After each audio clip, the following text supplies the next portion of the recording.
ሰርቋል ወይ ነው መጀመሪያ።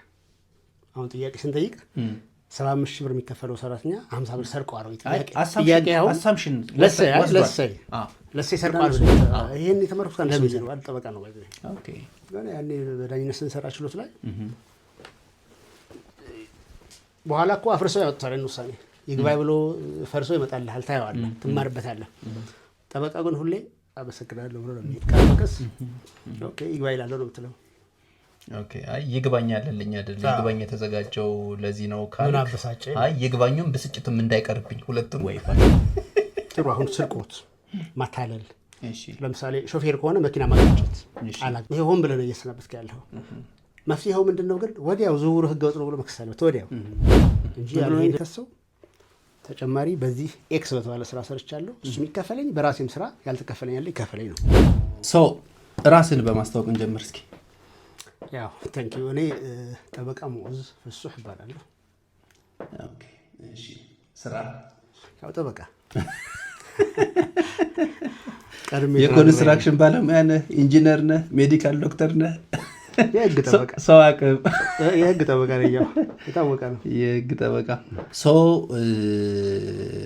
እስኪ ጠበቃ ነህ፣ ምን ያክል ጊዜ ሰራህ? ምናልባት ቆይ ለወደፊት ስጠይቅህ እነዛ ውስጥ ታካትትልኛለህ። ሶ የህግ ባለሙያ ጠበቃ ከሆንክ ዩኒቨርሲቲ ውስጥ ወደ ሎው ስኩል የገባህበትን ቅጽበት ሞመንት ታስታውሰዋለህ? ህግ መግባት አለብኝ ብለህ የወሰንክበትን ጊዜ? በደንብ አስታውሰዋለሁ። ተው እንጂ።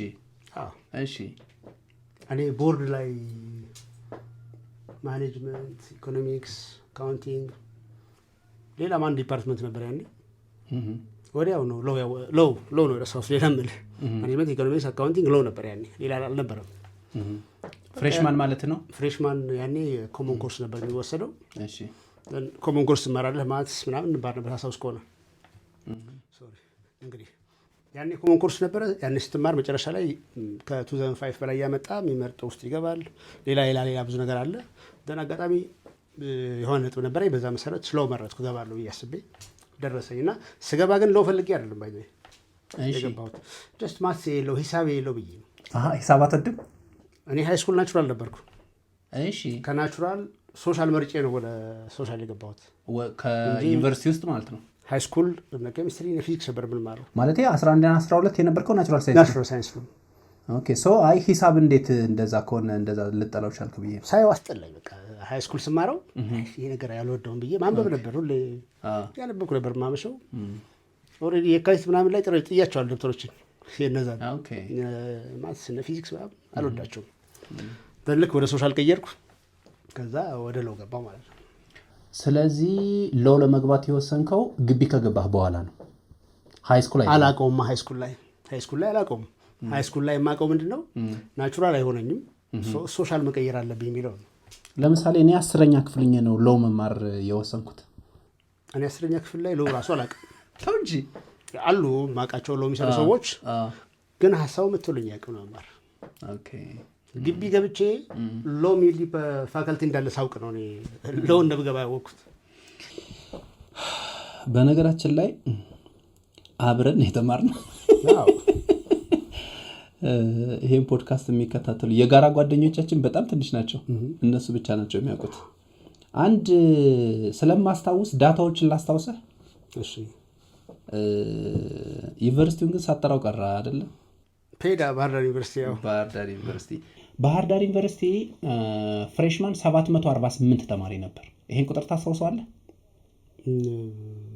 አላስታውሰውም፣ ግን 748 በጠየቃውን 800 ነው የምለው በግምት ማለት ነው። ኦኬ ፍሬሽማን 748 ነበረ። ከ748 ተማሪ ውስጥ በአንድ አመት ሲጠናቀቅ 2.75 እና ከዛ በላይ ያመጡ ተማሪዎች ብዛታቸው ጠቅላላ ከ748ቱ 84 ነበሩ።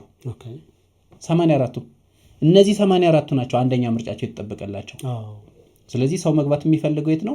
ሶሻል ሳይንስ ነው እያወራው ያለው። ሎው፣ ኢኮኖሚክስ፣ ማኔጅመንት እና አካውንቲንግ እነዚህ ናቸው። ኤንድ ሎው ውስጥ የገቡ ልጆች 2.75 እና ከዛ በላይ ይዘው የመጡ ልጆች ስንት ናቸው መሰለህ? 42 ናቸው ብቻ። 42 ብዙ እኮ ነው። ሶ እኔ እናንተ ስንማር ዓመተ ምህረቱን መቼስ አንጠቅሰውም። በዛ ጊዜ ከዛ ክላስ ውስጥ 275 እና ከዛ በላይ የነበራቸው ልጆች 42 ልጆች ነበሩ። የሞት ምድብ ይባል ነበር ያን ጊዜ እኮ ታስታውሳለህ አይደል? ኤፍፒሲ ያ ኦኬ። ሶ ከባህር ዳር ዩኒቨርሲቲ በዛ መንገድ ወደ ሎው ገባህ። ዜን ግራጁዌት አደረግ። ከተመረቅን በኋላ በነገራችን ላይ ተበታተን አይደለ? ሶ የት ነው የገባው? ሂደህ ያው ያኔ ማሰልጠኛ ነበር ታስታውስ ከሆነ በየክልሉ ማሰልጠኛ ነበር። አንድ ላይ ነበር የምንሰለጥነው በፌዴራል ደረጃ። እኛ ውቅሮ ትግራይ ሄድን፣ ውቅሮ ገባን። በጣም ቆይተን ነው የገባነው። ታህሳስ አካባቢ ነው የገባነው። እዛ ገባን፣ ሰለጠን። ከዛ በኋላ ተመደብን ወደ ስራ። ስንት ጊዜ ነበር የቆየው ማሰልጠኛው? እኛ ጋር 2 ዓመት ነበር። 2000 ታህሳስ አካባቢ ገባን። አንድ አካባቢ ይመስለኛል። ዘን ዳኝነት ስንመደብ ሚያዝያ ነበር 2002። ተመሳሳይ ነው። ኦኬ። ስለዚህ የመጀመሪያ ስራ የተቀጠርከው የት ነው? አጋጣሚ ሆኖ ውቅሮ ስልጠና ጨርሰን ስንሄድ መቀሌ ነው ፕራክቲስ የመረጥኩት። ፍርድ ቤት ፕራክቲስ፣ አቃቤ ሕግ፣ ፖሊስ ጋር ከፖሊስ ጀምረን ነው ከመረጃ ክፍል የዕለት ሁኔታ የሚባል ነገር አለ ፖሊስ ጋር። ከሱ ጀምረን ነው ከፍ እያልን መርማሪ ጋር፣ አቃቤ ሕግ ጋር፣ ዳኛ ጋር እያልን የሰለጠን ነው። ቁጭ እያልን አብረን ደን አጋጣሚ መቀሌ ስለሰለጠንኩ እዛው መቀሌ ነው የተመደብኩት። ኦኬ። ሶ ምን ሆነ ተመደብክ? አቃቤ ሕግ ዳኛ፣ የፍርድ ቤት ዳኛ። ስለዚህ ዳኛ ሆነህ ተሾመ ነው ስራ የጀመርከው መጀመሪያ?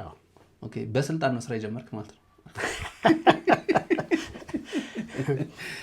ኦኬ ኦልራይት። የሆነ ነገር 1-2 ደቂቃ ብታወራ ደስ የሚለኝ። ከዩኒቨርሲቲ ሄድክ፣ ማሰልጠኛ ትንሽ ቆየህ። አሁን በሰዎች ንብረት፣ ነፃነት፣ ህይወት መወሰን የምትችልበት የዳኝነት ስራ ጀመርክ እና ወጣትነት እንዴት ነበር? ትንሽ ይከብዳል። ባዲ ምንም አታውቅም እኮ ከዩኒቨርሲቲ ወጣ፣ የሆነ ማሰልጠኛ 2 ዓመት ተኩል ቆየ። ስቲል ያኔ አእምሮ ላይ ነው የሚሰራው እንጂ ይሄ ሶሻል ነገር ላይ ሳይኮሎጂካል ነገር ላይ ቢውልድ አላደረግንም። በቃ ችኮላ አለ፣ ሀቅና ችኮላ አለ። ትንሽ ችኮላ ያጠቃኝ ነበር እኔ ራስ ፐርሰናሊ። ሀቅ ትይዝና ግን ትቸኩላለህ ሀቅ ለመወሰን። በዛ ሰዓት ቁጣ ይመጣል፣ ልጅነት አለ። ያ ትንሽ ያስቸግራል። ግን ሀቅ ከያዝክ ያን አትጎዳም። ግን ሰዎች አንዳንዴ ይጎዳሉ በዛው። እኔም አንዳንዴ ትንሽ ወቀሳ ይደርስብኝ ነበር። ትቸኩላለህ ባል ነበር። ግን ፍጥነት ነው የነበረኝ አክቹዋሊ። ግን ያ ፍጥነት እንደ ፍጥነት ሳይሆን የምታየው እንደ ችኮላ ነው የሚታየው ብዙ ጊዜ ልጅ ስትሆን፣ ወጣት ስትሆን ገና እና ያ ትንሽ ችግር አለ እንጂ ጥሩ ነው። ጉልበት አለ ያኔ። ምንም አትደክምም። ታነባለህ፣ ትሰራለህ፣ መዝገብ ትሰራለህ። በሳምንት ማአት መዝገብ ነው የምትገለው። ግን ያችን ፐርሶናሊቲ ህብረተሰቡ እንደሚቀበለው አድርጎ የማሰልጠን ችግር አለ ስቲል በሀገራችን የትም ቦታ። ባይ ዘ ዌይ የዳኝነት ስራ በጣም ትልቅ ብስለት የሚጠይቅ ስራ ነው አይደለ? እኔም እንዳንተ ስለማስብ ነው። ለምሳሌ 20 ዓመት 30 ዓመት በትዳር የቆዩ ሰዎች የወለዱት ልጅ አንተን ማድረስ ይችላሉ በእድሜያቸው በቆዩት የትዳር ዘመን አንጻር። ነገር ግን አንድ የሆነ ነገር ተፈጠረና ሊፋቱ መጡ። አሁን የቤተሰብ ህጉም ራሱ ያበረታታል። የማሰላሰያ ጊዜ እየሰጠህ ሽማግሌ እየመረጥክ ያ ትዳር ለማዳን ትልቅ ጥረት ማድረግ አለብህ። ግን ከዩኒቨርሲቲ የመጣህ አንድ አፍላ ጎረምሳ ያ ትዳር ይበተን አይበተን ያን አፕሪሼት የማድረግ አቅምህ እንዲያው ከእድሜ ከብስለት አንጻር ትንሽ ጉድለት የሚከሰት ይመስለኛል። እንደዛ ታስባለህ? ያ ኦልራይት ኦኬ። ደሞዝህን እስኪ እዚህ ጋር እናጋልጠው እስኪ። ስንት ነበር ስንጀምር? እና ከኔ ጋር እናወዳድረው ደግሞ። ሲጀምር በጣም ያኔ አክቹዋሊ ለኛ ብዙ ነው። ምንም አናውቅም፣ ተማሪ ነን። ስገባ ያኔ 2550 ይመስለኛል። እኔ ማስታውሰው እሱ ነው። ከዛ መታት ጀምሬ ሊሆን ይችላል። አይ ቲንክ የመጀመሪያ ማስታውሰው ደሞዝ ግን 2550 ነው። ያኔ ግን ኑሮ ትንሽ ረከስ ይላል። ካሁኑ አክቹዋሊ ከክልል ክልልም ይለያያል እኮ አይደለ? እዛም አለ የፌዴራሊዝም ስርዓቱ ስላለ ክልሎች የራሳቸውን ነገር የሚያጸድቁት ስላለ ምናልባት ወይ ረስተህ ሊሆን ይችላል ወይ ልዩነትም ሊኖር ይችላል። በእርግጥ እኛ ጋር ግሮሱ 1500 ነው። አይ እኛ 1500 ገና ውቅሮ ስንሰለጥን ነው የሚሰጠን የኪስ ገንዘብ። ማሰልጠኛ ሆነን 1500 ይሰጠን ነበረ። አሁን ደሞዝ ምልህ እኮ ደሞዙ ነው። ይሄ የኪስ ገንዘብ ነው። ደሞዝ ምልህ ዳኛ ከሆንክ በኋላ ወይ አቃቤ ከሆነ ያለውን ነው። ያኛው የኪስ ገንዘብ ነው እኮ። ዶርም አለ ግቢ ውስጥ። ከዛ ለኪስ የሚሰጥ ገንዘብ አለ፣ የምትበላበት የምትለብስበት። ኦልራይት። አሁን የህግ አማካሪና ጠበቃ ነህ። በነገራችን ላይ ለኦዲየንሶቻችን ብትገልጸውም ደስ ይለኛል። በጥብቅና ምን ያክል ጊዜ ሰራ? በጥብቅና 10 ዓመት። 10 ዓመት። ባለፈው ነሐሴ 10 ዓመት አለፈ። 10 ዓመት አሁን ነሐሴ። ኦኬ። ስለዚህ በቃ አንቱ የሚባልበት ደረጃ ላይ ደርሳል ማለት ነው ካገለገልክበት ጊዜ አንፃር። ያው በፌደራል ነው እሱም፣ በክልል ሰርቻለሁ። ከዛ ታው እንጂ ትንሽ ጭማሪ ያለው በክልል ትንሽ ጭማሪ ግን በፌደራል የፌደራል ጥብቅና አሁን ያለኝ እሱ ነው። የክልሉ መልሼዋለሁ። ኦኬ። በክልል አሁን ባለኝ ነው 10 ዓመት ምለው። ከዛ በፊትም ትንሽ በክልል ሰርቻለሁ። በዳኝነትና በጥብቅና ያገለገልከው 10 ምናምን ዓመት ማለት ነው። አዎ ያው ከተመረቅን ጀምሮ ልክ ነህ፣ ይቆጠራል። አሁን ጠበቃና የህግ አማካሪ ነህ። የሆነ ጊዜ ላይ ደግሞ የፍርድ ቤት ዳኛ ሆነህ አገልግለሃል። እስኪ የተወሰነ ነገር እናነጻጽር። ከጥብቅናና ከዳኝነት አነጻጽር ብትባል እስኪ በሁለት በሶስት ዘርፎች እስኪ አነጻጽር።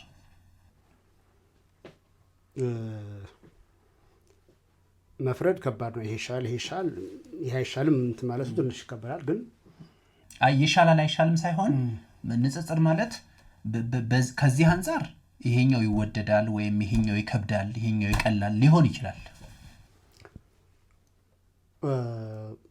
በገንዘብ የታወቀ ነው። በገንዘብ ጥብቅና ነው ይሻላል። ዳኛ ገንዘብ እኮ አይከፈለውም፣ ትንሽ ገንዘብ ነው የሚሰሩት ስራና የሚከፈላቸው ገንዘብ በጣም የሰማይና የምድር ያለ ልዩነት አለው። በሳቲስፋክሽን ደረጃ ነው የምታየው ዳኝነት የሚታየው። እኔ አሁን ኖርማሊ በሆነ ምክንያት ለቀቅኩ እንጂ ድሮ ጀምሮ ህግ ከገባሁ ከዛ በፊት አላውቀውም ብያለሁ። ከህግ በኋላ ኦልዌይስ እንዳኛ ሆኜ ብሰራ ደስ የሚለኝ። ግን አስቸጋሪ መኖር አልችልም። ግን ከባድ ነው፣ ፈታኝ ስራ ነው።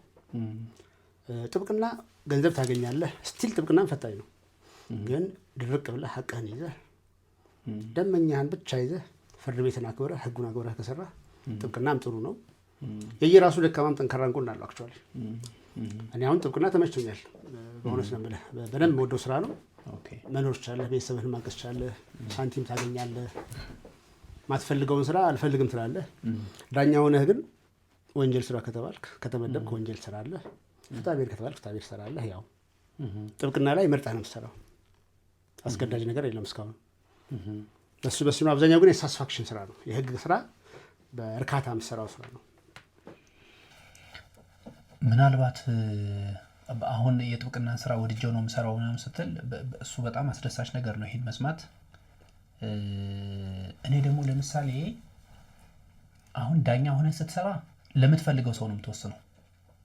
ለምትፈልገው ሰው ነው የምትወስነው ማለት ፍትህ የሚገባው ፍርድ የሚገባው አካል አለ አይደለ? ሳትጨናነቅ ለሱ ነው የምትወስነው። ጠበቃ ሆነ ስትሰራ ግን ለምትፈልገው ሰው ማስወሰን አትችልም። ለአንድ ሰው ብቻ ነው ማስወሰን ያለብህ። የደንበኛህን ኢንተረስት ለመጠበቅ ስትል እሱ ብቻ እንዲወሰንለት ብቻ በጣም ቴንሽን ዱነህ እየሰራህ አንዳንዴ ፍርድ ቤቱ ከጠበቅከው ውጭ አይነት ፍርድ ሲሰጥ ትዕግስትህ ይፈተናል ምናምን። ከሱ አንጻር የተፈተንክበት ጊዜ የለም? የተበሳጨህበት ጊዜ የለም? እንዴ በጣም አለ፣ ብዙ ጊዜ አለ። ግን ይግባኝ የተፈጠረው እኮ ለዚህ ነው እኮ። ይግባኝ አለ። መጀመሪያ ግን ዋና የጠበቃ ስራ ምንድነው? ፋክት ይሄ ፍሬ ነገሮችህን፣ ማስረጃዎችህን፣ ክርክርህን ሲጀመር መሬት ላይ ማስቀመጥ ነው። ፋይል ላይ ማስገባት አለብህ። ያንን ካስገባህ በኋላ ዳኛ የፈለገው ቢሳሳት ወይም ልክ ከሆነ አጋጣሚ ሆኖ አጠራለህ። ቢሳሳት ግን ከፍተኛ ፍርድ ቤት ትሄዳለህ፣ ይግባኝ ትላለህ። እሱም ቢሳሳት እስከ ሰበር ትሄዳለህ። የህገ መንግስት ጉዳይ ካለበት ደግሞ እስከ ፌዴሬሽን ምክር ቤት ትሄዳለህ።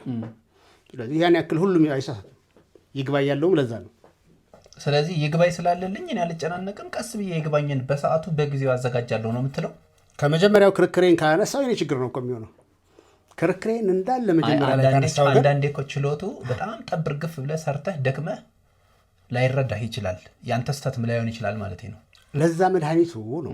ዳኛው ካልተረዳ እንግዲህ የዳኛው የፍርድ ቤቱ ችግር ነው የሚሆነው። አንተ ግን ክርክሮችና ማስረጃዎችን መዝገብ ላይ ማስገባት አለብህ፣ ማስመዝገብ አለብህ፣ ማስቀመጥ አለብህ። ከዛ በኋላ ነገር አሟልተዋል። ተሳሳተን ብላኛ ይግባኝ ነው የምትለው። አትበሳጭም ወይ?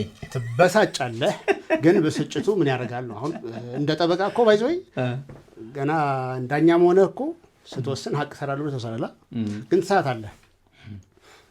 ከፍተኛ ፍርድ ይላል፣ ትማርበታለህ፣ ተመልሶ ታየዋለህ እኮ ታነባለህ፣ ምን ትላለህ። ለጠበቃም ቢሆን ግን አሁን መጀመሪያ ትናዳለህ፣ በኋላ ግን ትለምደዋለህ። ቀስ በቀስ ኦኬ ይግባኝ እላለሁ ነው የምትለው።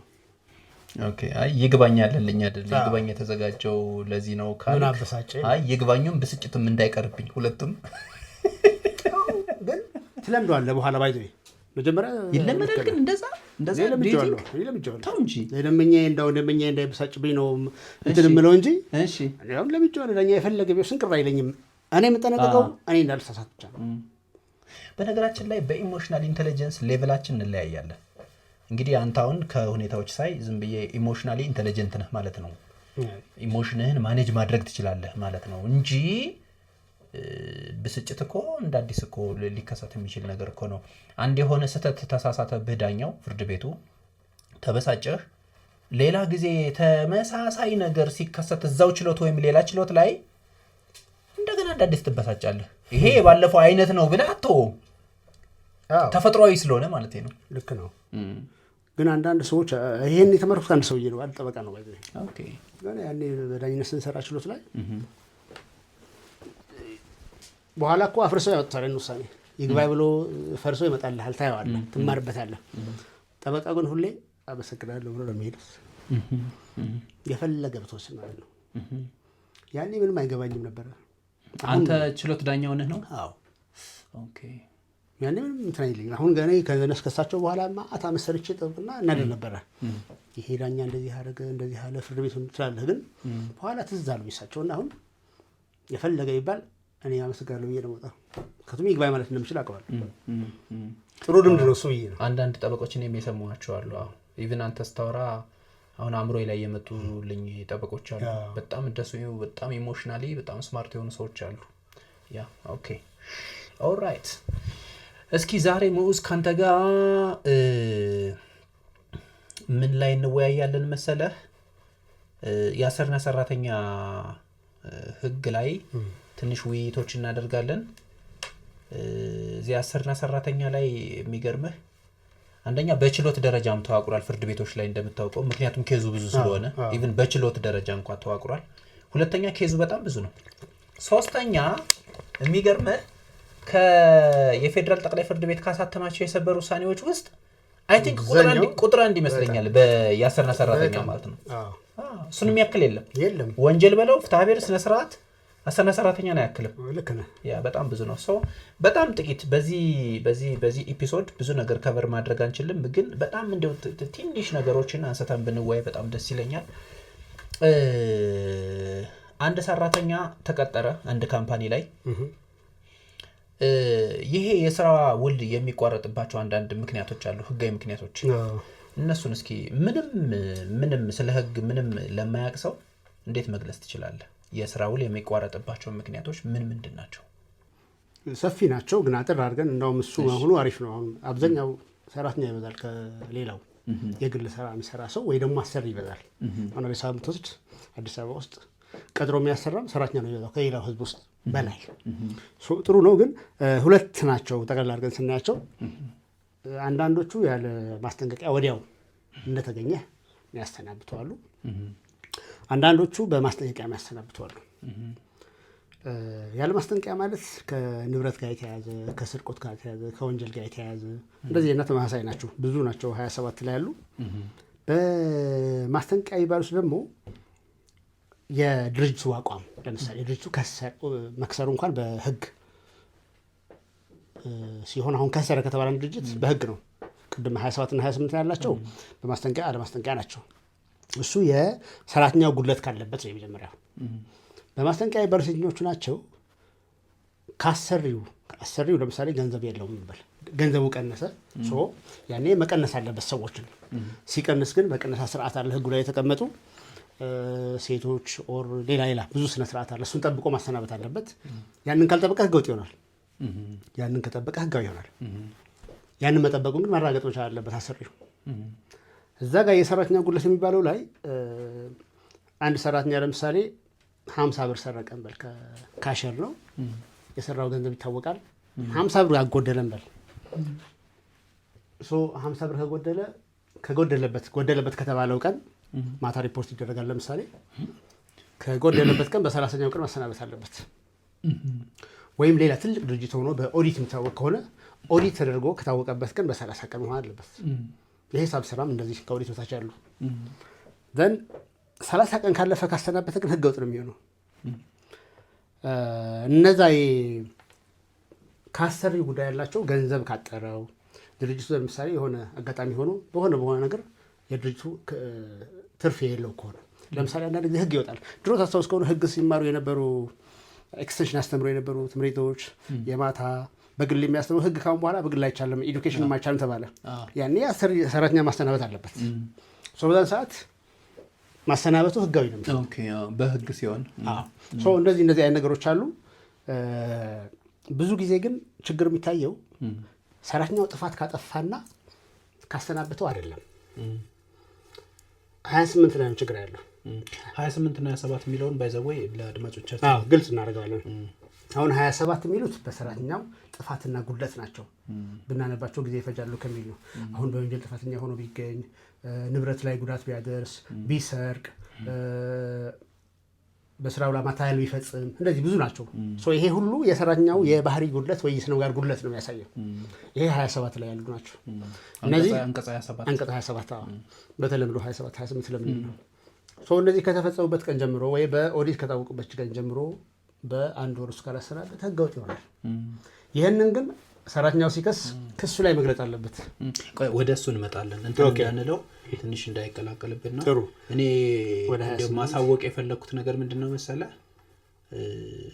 የስራ ውሉ የሚቋረጥባቸው ምክንያቶች አንደኛ ምንድናቸው በምን መንገድ ሊቋረጥ ይችላል ሁለተኛ ደግሞ አንተ አሁን ስለጠቀስከው በማስጠንቀቂያ እና ያለ ማስጠንቀቂያ ብሎ ህጉ ለሁለት ይከፍላቸዋል እነዚህ ደግሞ ያሰርና ሰራተኛ አዋጅ ቁጥር 1156 ዝባር 2011 አንቀጽ 27 እና አንቀጽ 28 ላይ ተዘርዝረው የሚገኙት ናቸው እንደው በግርድፉ ሰራተኞች ሆነው ስለ ህግ እንደው ትንሽ ቢያውቁ ጥሩ ነው ብለን ለምናስባቸው ሰዎች ራፍሊ ትንሽ ነገር ምን ልትነግራቸው ትችላለህ እነዚህ ያለ ማስጠንቀቂያ እነዚህ በማስጠንቀቂያ የስራው ሊያቋርጡ ይችላሉ ብለህ የምታስባቸው አንዳንዶችን አንስተን ወይባቸው ነው ጥሩ አሁን ስርቆት ማታለል ለምሳሌ ሾፌር ከሆነ መኪና ማጋጨት አላግባብ ለምሳሌ እነዚህ ከሆነ ለምሳሌ ከስነምግባር ጋር የተያዙ ናቸው እነዚህ ወንጀል ጥፋተኛ ከሆንክ ለምሳሌ ገንዘብ ያዥ ሆኖ ገንዘብ ካጎደለ ይሄ ጥፋት ነው በወንጀል ጥፋተኛ ከተባለ ኦር ሰርቆ የግድ በወንጀል መቀጣት የለበትም ማለት እነዚህ ከሆኑ ያለ ማስጠንቀቂያ ወዲያ ያሰናብተዋል ከታወቀበት ጀምሮ እስከ 30 ቀን ውስጥ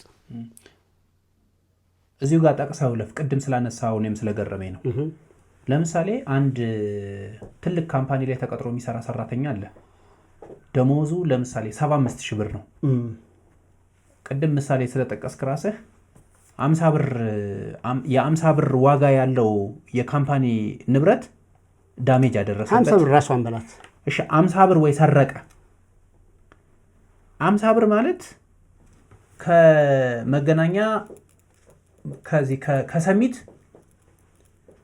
ከሰሚት ሜክሲኮ የምትሄድበት የታክሲ ሳንቲም ነው በጣም ትንሽ ሳንቲም ነው እና አሰሪው እንደው ተልካሻ ምክንያት ተጠቅሞ ላባረው ካላለ በቀር 75000 ብር ደሞዝ የሚከፈለው አንድ ሰራተኛ በ50 ብር ሊሰናበት ይችላል ህጉ እንዴት ያዋለ ሰርቋል ወይ ነው መጀመሪያ አሁን ጥያቄ ስንጠይቅ 75000 ብር የሚከፈለው ሰራተኛ 50 ብር ሰርቋል ወይ ጥያቄ ያው አሳምፕሽን ለሰይ ሰርቋል ብለኛ ለምን ሰረቀ ታዲያ ስርቆት እኮ ከሆነ እኮ ይቀጣል በወንጀል ይታሰራል መታሰር ባይሆንም ጥፋተኛ ይባላል ሰርቋል ከሰረቀ 1 ብርም ትሁን 50 ብርም ትሁን 70 ትሁን ምንም ትርጉም የለውም ለውጥ የለውም ኢንቴንሽኑ መስረቅ ነው ወንጀል ነው ዶሮ ወንጀል ከፈጸመና ከሰረቀ ነው የሚለው አሰሪው ሊሰርቀው አይገባም 1 ብርም ትሁን ሰርቀ አይገባም ህጉ የሚፈልገው ይሄን ነው እንጂ ስንት ብር ነው አይደለም ያማ ቢሆን ብሩን ያስቀምጥ ነበርኩ ብር አልተቀመጠም ስለዚህ የሰረቀ ነው የሚለው ያጎደለ ነው የሚለው ያታለለ ነው የሚለው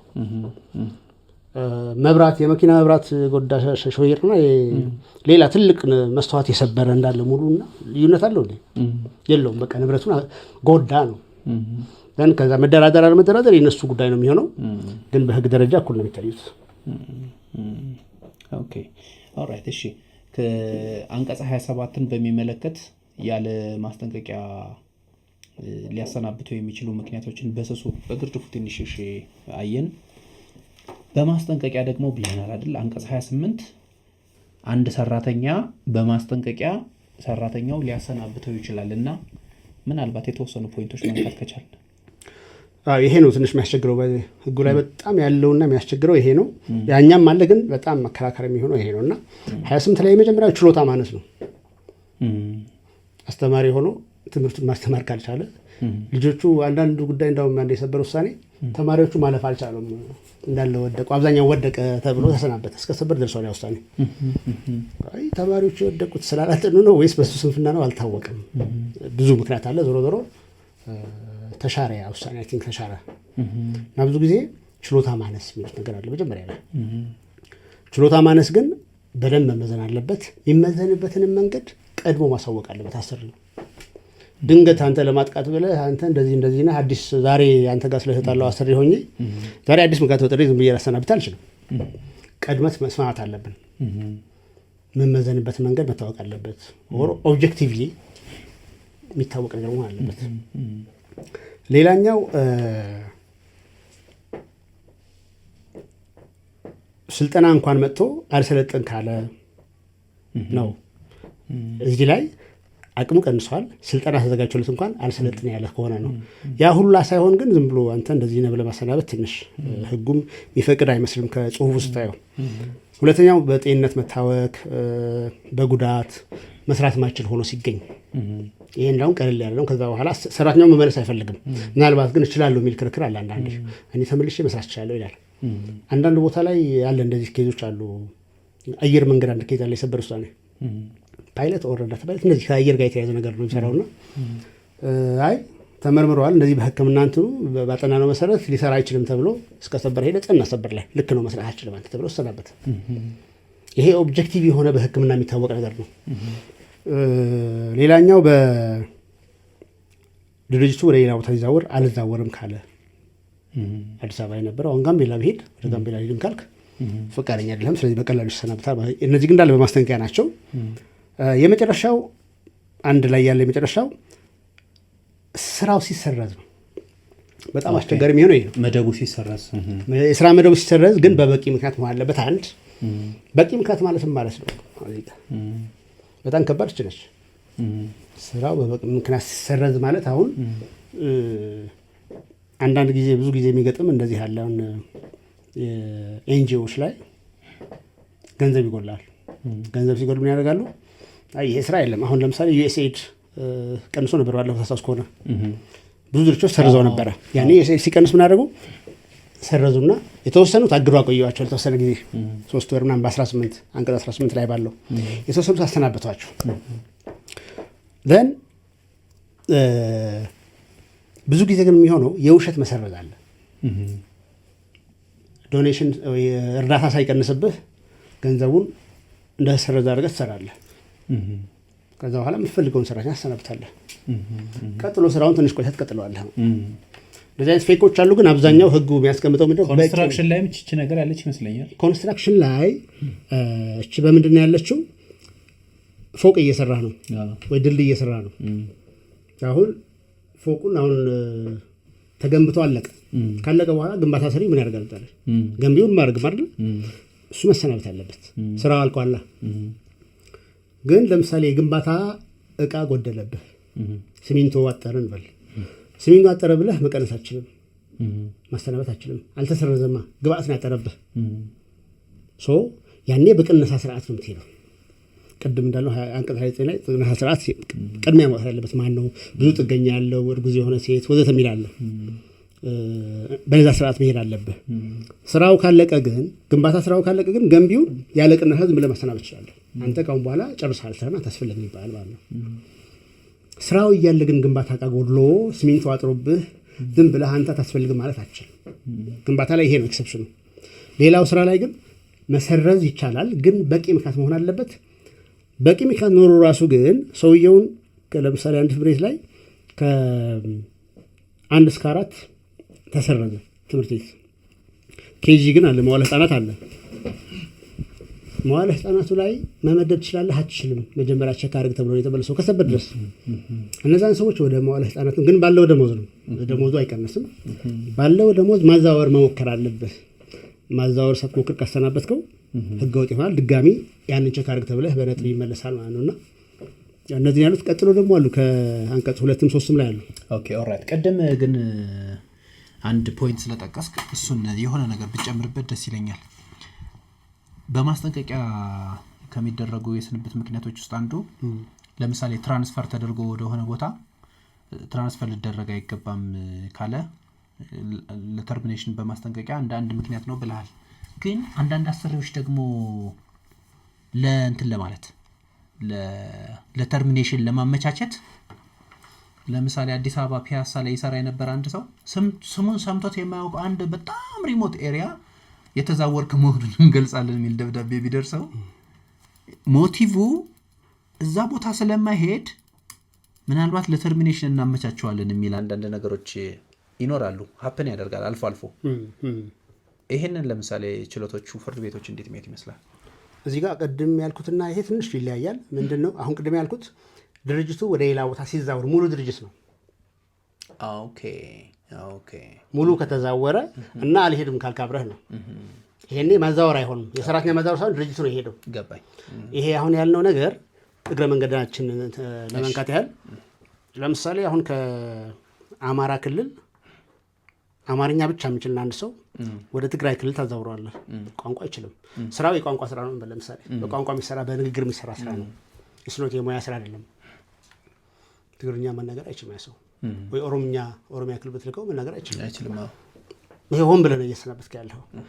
መፍትሄው ምንድነው ግን ወዲያው ዝውውሩ ህገወጥ ነው ብሎ መክሰስ አለበት ወዲያው እንጂ አልሄድም ብሎ ቢቆይ 5 ቀን አልሄድም ይባል ይሰናበታል። ቶሎ መክሰስ ነው ያለበት ይሄ ሰው። ወዲያው እንደተሰጠው ፍርድ ቤት ከሶ ህገወጥ ዝውውር ይባልልኝ ሆነ ተብሎ መክሰስ አለበት። ይሄና መፍትሄው ይሄ ነው። ኦኬ ኦልራይት። አሁን አንድ የችሎት ገጠመኝ ተነግረናል። እዚህ እንግዳ ሆነው የሚመጡ ሰዎች ይሄን የችሎት ገጠመኝ ሼር ሳያደርጉ መሄድ አይችሉም፣ አይወጡ። የችሎት ገጠመኝ እንኳን ብዙም ረጅም ጊዜም ስለቆየው 10 ምናምን ዓመት ብለህናል አይደለ? በ10 ምናምን ዓመት በቃ ማግኘት አለብህ፣ ግድ ነው። እኔ ምንም የተለየ ነገር ገጥሞኝ አያውቅም። ነገሩ ግን ጓደኛዬ የገጠመው ባለፈው ስጠይቅ ምንድነው አንዳንድ ተንኮለኛም ብለው ኢንቴሊጀንት ብለው በጣም አሳቢም ብለው አንዳንድ ባለ ጉዳይ አለ እና ምንድነው የሆነው ተፈረደበት። ወንጀል ነው? አይ ፍትሐብሔር ነው። ወደ ቦታውን አላውቀውም። እንትን ገበሬ ነው ሰውየው። እሺ ንብ ወስደሃል የሰው ንብ ነው የተባለው። እሺ ንብ ማለት እንግዲህ እኛ የምናውቀው ምንድነው ንብ ማለት ነው ማለት ነው። አንድ ንብ ማለት ነው ማለት ነው። እናቷን ወስዶስ ቀፎ ኦኬ። ንብ ሲባል አንድ ቀፎ ሙሉ ንብ ወስዷል ነው። ኦኬ እሺ። እንዳኛው አጋጣሚ ሆኖ ሰው ክሱ ምንድነው? አንድ ንብ ወስዶብኛል አንዱ ንብ ይመልስልኝ ያለው ክሱ። ክሱ አንድ ንብ ነው የሚለው? አንድ የንብ ቀፎ ነው የሚለው ወይስ አንድ ንብ ነው የሚለው? አይ አንድ ንብ ቀፎ ይላል አክቹአሊ ዝርዝሩ። ኦኬ እሺ። ግን ዳኛው ሲወስን ምን አለ? እሺ አንድ ንብ መልስለት ነው ያለው።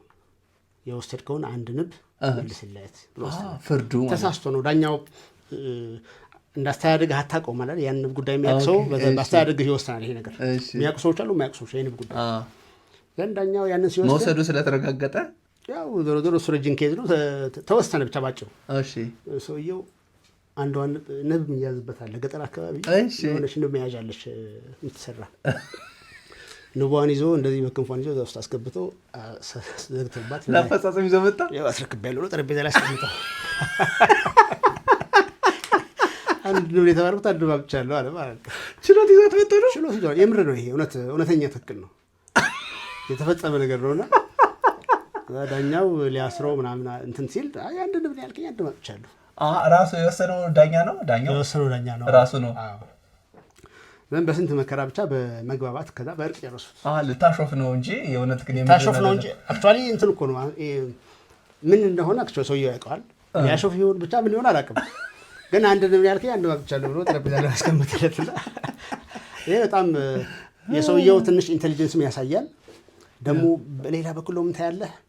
ስንወስን እንደ አካባቢውን መስለን መወሰን እንዳለብን ፍርድ ቤት ሲወስን አካባቢውን መስሎ ባህሉን አውቆ ንብረቱን አውቆ መወሰን እንዳለበት። አሁን ንግድ ላይ ስትወስን በጣም ብዙ ነገሮች አሉ። እሱ ነገር ይገጥማል። ከዚህ ውጭ ብዙም ያ ኦልራይት አሪፍ ነው። ይሄ በጣም ጥሩ ገጠመኝ ነው።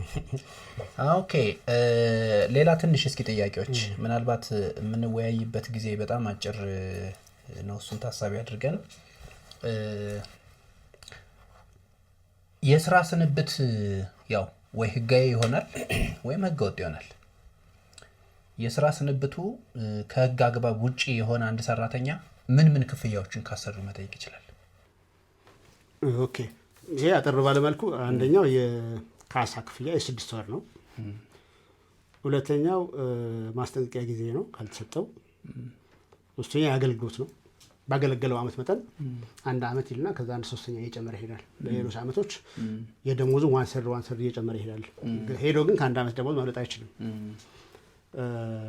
እንደዚሁ ሌሎች የሰርቶ ያልተከፈሉት ለምሳሌ ትርፍ ሰዓት አለ።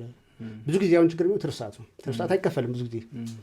አንዳንድ የሚከፍሉም አሉ ግን ትርፍ ሰዓት አይጠየቅም። ብዙ ጊዜም ሰው ማያውቀው መጠየቅ እንዳለበት። ሌላው በጣም አሁን አስቸጋሪ ሆኖ ተጨማሪ ስራ የሚባል ነገር አለ።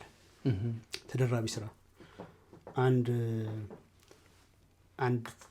ጥሩ ደሞዝ የሚከፈለው ሰራተኛ ሰው ይጎድልና ሸፈን ይባላል። 2 አመት ሸፍናል። ሲሰናበት ይከሳል። ምን ብሎ ነው የሚከሰው? ተጨማሪ በዚህ ኤክስ በተባለ ስራ ሰርቻለሁ እሱ የሚከፈለኝ በራሴም ስራ ያልተከፈለኝ ያለ ይከፈለኝ ነው። አመት ሙሉ ይከፈለዋል አይከፈለውም ትንሽ ያከራክራል። ግን ብዙ አሁን አንድ ድርጅት ያገኘሁት ምንድነው የሚለው ለመጀመሪያ 3 ወር 25% ይከፈላል ተጨማሪ ስራ ከሰራ። ለምሳሌ 10,000 የሚከፈለው ከሆነ 2,500 ይከፈላል ለመጀመሪያ። ሁለተኛው 3 ወር ላይ 5,000 አመቱን በ4 ከፍሎታል። 3 አመት ሙሉ ካንተን ካልክ ከዛ በኋላ ሙሉ ደሞዝ ይከፈላል። እንደዚህ ደንብ የሚያወጣው አለው። ግን ደንብ ከሌለስ ምን ይሆናል ነው ይሄ ሰውዬ። በአንድ በኩል የራሱን ስራ እኮ እየሰራ አይደለም ያንን ሲሰራ ያ እሱን እያሰብኩ እኮ ነው። የራሱን ስራ ሳይሰራ በትርፍ ሰዓት ሳይሆን በዛው ስራ የስራ ሰዓት ነው። በዛው የስራ ሰዓት ነው። ግን አንዳንዴ ሁለት ሙያ ምናምን ስለሚኖራቸው ነው ዞሮ ይችሉታል። ግን ስራ ከሌለው አሰሪውም ተስማምቷል። ደን ስራ ከሌለው አርፎ ሌላ ነገር ማንበብ ነው ያለበት። ያ ሰውዬ እኮ እረፍቱን ከሆነ አያታርፍም እችን ሸፍን ማለት እኮ ማስገደድ አይችልም። ስራ ባለ ሰዓት እንዲሰራ ነው የተቀጠረው። ስራ ከሌለ ይሄን ሸፍን ካልከው ሌላ ሰራተኛ መቀጠር ያለበት ስራ ነው። ትንሽ ያከራክራል። ግን ብዙ ትልልቅ ድርጅቶች በደንብ ነው የሚሸፍኑት። ስለዚህ እነሱ አሁን ይሄ ከአንለው ፉል ተርሚኔሽን ጋር በተያያዘ ከሚጠየቁ ክፍያዎች ውስጥ አንዱ ይሄ ነው። ኤንድ ቻሌንጂንግ ነው። ግን ብዙ ድርጅቶች ደንብ አላቸው። እና መስጠይቅ እንደማደርገው ሙሉ ደሞዝ ነው የምጠይቀው ብዬ ከተከራከሩ ግን ያችን ደንብ ታመጣታለህ ማለት ነው። ደንባቸው ይሄ ነው ስለምን በዚህ ይከፈለን ትላለህ። ግን ብዙ ጊዜ ሰራተኛው ሙሉ መከፈል ነው የሚፈልገው። ቅንነት ነው አይደለም እሱ ያ ጉዳይ ነው። ትንሽ ያከራክራል መሰለኝ። ግን ይሄ በስራ ሰዓት ነው እየሰራ ያለው ከ8 ሰዓት ውጭ አልሰራም። ያን ስትል ደግሞ ስራዬን ሰርቼ እኮ ሌላ ስራ አልሰራም ማለት እችላለሁ። እኔ ካልሰራሁት ደግሞ ሌላ ሰራተኛ በደሞዝ ማስገባት አለበት። therefore ለኔ መክፈል አለበት እያለ ነው። በዚህ ትንሽ የሰበር ውሳኔ ፈልጌ ነበር አንድ አግኝቻለሁ። ግን እሷን ውሳኔ ያናጣዋት። ኦኬ ኦልራይት። ከዛ ያልተጠቀመበት የአመት ረፍት ደግሞ በገንዘብ ተቀይሮ እንዲከፈለው መጠየቅ። 2 አመት ካላለፈው ይችላል። 2 አመት ካለፈው አይችልም። ኦኬ ኦልራይት። ግን በዚህ አጋጣሚ ሙዝ እንደው የሆነ ነገር ተናግረህ ብታልፍ ደስ የሚለኝ እኔ አሁን የፍርድ ቤት ዳኛ በሆንኩበትና ጠበቃ በሆንኩበት መካከል ካምፓኒ ሰርቻለሁ። የሰራውበት ካምፓኒ 12 ሲስተር ካምፓኒዎች ናቸው። በጣም ብዙ ሰራተኛ አለ። የሌበር ኬዝ በብዛት ነበር። እኔ ካምፓኒ ውስጥ እያለሁኝ ሰራተኞች በፍርድ ቤት ክርክር ያሸነፉበት ብዙ ጊዜ ትዝ አይለኝም። ለምንድን ነው ከተባለ በጣም አጭር መልስ ነው ያለው። ካምፓኒው ኦርጋናይዝድ ነው። የህግ ዲፓርትመንት አለው። አሁን እኔ የነበርኩበት ካምፓኒ ትልቅ ካምፓኒ ነው። የህግ ዲፓርትመንት አለው። የህግ ዳይሬክተር አለው። ሎየሮች አሉ። ኢቭን በሆነ ምክንያት ሎየሮች ሲለቁ ወዲያው ነው ሰብስቲቲዩት የሚደረገው። ስለዚህ እያንዳንዷ ነገር በህግ መሰረት እንድትሰራ ካምፓኒ የተቻለውን ሁሉ ጥረት ያደርጋል። ሰራተኞች ግን የህግ ምክር ግን አያገኙ። ለምሳሌ ከስራ ሲሰናበት መጥቶ አንተ ጠበቃ ነህ እንዲህ ተሰናብቻለሁ ያላግባብ አሰሪ ያባረረኝ ይሄን ጉዳይ እንድትዝልኝ ይፈልጋለሁ ይልሃል እንጂ ስራ እየሰራ ያለ አንድ ሰራተኛ አገር ሰላም በሆነበት ያሰሪና ሰራተኛ ህጉ በዚህ ጉዳይ ላይ ምን ይላል ብሎ ጠይቆ የሚያቀሰው አለ? ፈጽሞ ያኔ ይፈራሉ ሁላ ካልተሰናበቱ ቶታሊ አያማክም። እኔ አንድ ሚኖር አይመስለኝም። አንድ ፈጽሞ እኔ አልፎ አሁን ባለፈው አንድ ልጅ መንገድ ላይ ጠይቆኛል። እንዲህ ሰፈር ስለማውቀው ነው። አልፎ ነው የሚጠይቁ። ካልሆነ ግን ጭራሽ ባለ አሰሪው የሚያያቸው ነው ይመስላቸው መሰለኝ። ይሰጋሉ፣ ስጋት አለ እንጂ ጠበቃ ጋር የሚሄድ ብሶ አታገኝም። አክቹዋሊ እኛ በምናውቀው ነው የምናወራው። ማናውቀው ደግሞ ማለት ይኖራል ይጠይቅ። ጠየቀኛል ከሰው ራሱ ምን ሊሆን ይችላል? ሊባረር አንዳንድ ነገሮች ምልክቶች አይተው ወይ ሊሆን ይችላል። በፍጹም ተው እንጂ ደሞዝ እድገት ከለከሉኝ። ኦኬ ህጉ ምን ይላል? ህጉ ምን ይላል ነው። ልክ ነው። ጥሩ ጥያቄ ነው። ይሄ አለርትድ ነው። ያ ኦኬ እኔ ኢንከሬጅ እናደርጋለን። ይሄን በጣም ቀድሞ ነው ማወቅ። ግን ጠበቆች ስለሆንን አይደለም። ጠበቆች ስለሆንን ሳይሆን ኖርማሊ እኔ ጠበቃ ነኝ ግን ካንተም ሊመጣ ይችላል ወይ ሳምበዲ ሌላ ጠበቃ ጋርም ሊሄድ ይችላል። ስራውን እየሰራ ባለበት ጊዜ ያሰሪና ሰራተኛ ህጉ እንዲህ አይነት ነገር አጋጥሞኛል ምን ይላል ለውቀት ሊጠይቁ ምናምን ይሄን ምክር ሊያገኙ ይገባል።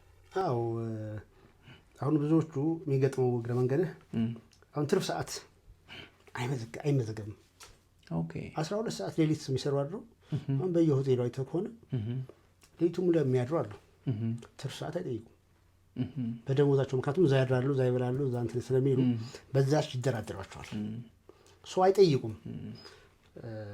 ትርፍ ሰዓት መመዝገብ ያለበት አሰሪው ነው። ካልመዘገበ መክፈል ነው ያለበት። የሰራህበትን አስፈርመው መያዝ እሱ ግዴታ ነው አለ የሆነ አንቀጽ ላይ አለ።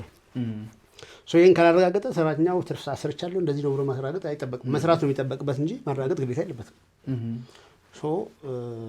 ይህንን ደግሞ አያውቅም ሰው ሰራተኛው አያውቅምና ለዚህ ነው ዞሮ እንደዚህ በተለያየ ቦታ ቢጠይቁ ጥሩ ነው።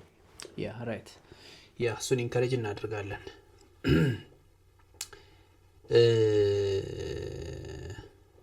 ሌላ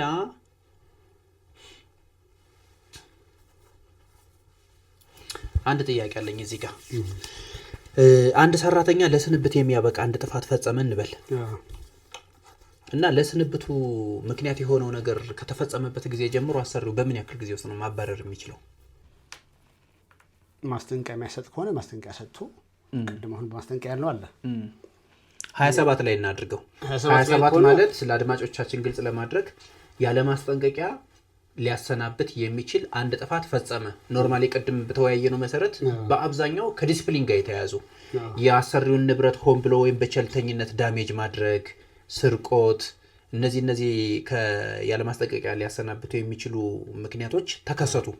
እነሱ በተከሰቱ በምን ያክል ጊዜ ውስጥ ማባረር አለበት አሰሪው? አዘርዋይስ እሱ ጊዜ ካለፈ በኋላ ማባረር አይችልም የምንለው ጊዜ አለ ወይ? ይሄ አንቀጽ 27 3 ላይ ያለ መሰለህ አንድ አሰሪ በዚህ አንቀጽ መሰረት የስራ ውሉን ለማቋረጥ ያለው መብት ውሉ የሚቋረጥበት ምክንያት መኖሩን ካወቀ ከ30 የስራ ቀናት በኋላ በይርጋ ይታገዳል። ይርጋ ማለት 30 ቀን ካለፈ ማስተናበት አይችልም።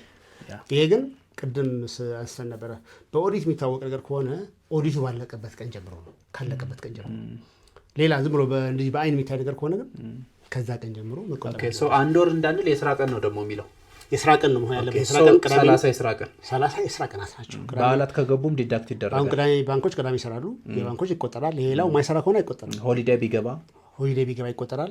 የስራ ቀን ብቻ የድርጅቱ የስራ ቀን። ኦኬ ኦልራይት። ስለዚህ በ30 ቀን ውስጥ ሶ ይሄ ማለት 30 የስራ ቀን ካለፈ በኋላ አሰሪው ቸል ብሎ ትቶት ግን ሌላ ነገር ቢበሳጭ የባለፈውን ጠቅሶ ሊያባረር አይችልም ማለት ነው። ያረጋሉ። እሱም ብቻ ሳይሆን የሚያደርጉት ቀን ካለፋቸው በኋላ ወደ ኋላ ሄዱ ያሰናብተዋል። የሰጡህ ዛሬ ነው እኮ ግን ከመስከረም 15 ቀን ጀምሮ ተሰናብታል ትባላለህ። ወደ ኋላ ሄዶ ሙከራ ነው። ካላወቅ ሙከራ ነው። ግን ደግሞ ፍርድ ቤት ህግም ሰበርም ወስነዋል። ከተሰጠህ ቀን ነው ፈርመህ መቀበል አለብህ ወይ በምስክር ማስመስከር ትችላለህ። አሁን ይሄን እኮ የሚገርምህ በጣም በርካታ ካምፓኒ ውስጥ የሚሰሩ ሰራተኞች የህግ አማካሪን ተጠቅመው ካላወቁ በቀር በምን መንገድ ሊያውቁት ይችላሉ? ገብቶኛል። ባክዴት ማድረግ እቺ ባክዴት በጣም ኃይለኛ ትሪክ ናት። ሰራተኛው ይደነግጣል። በቃ 30 ቀኗን ቢያውቃት ራሱ ኦኬ ያው ትክክል ነው ብሎ እንትን ይልቻል ግን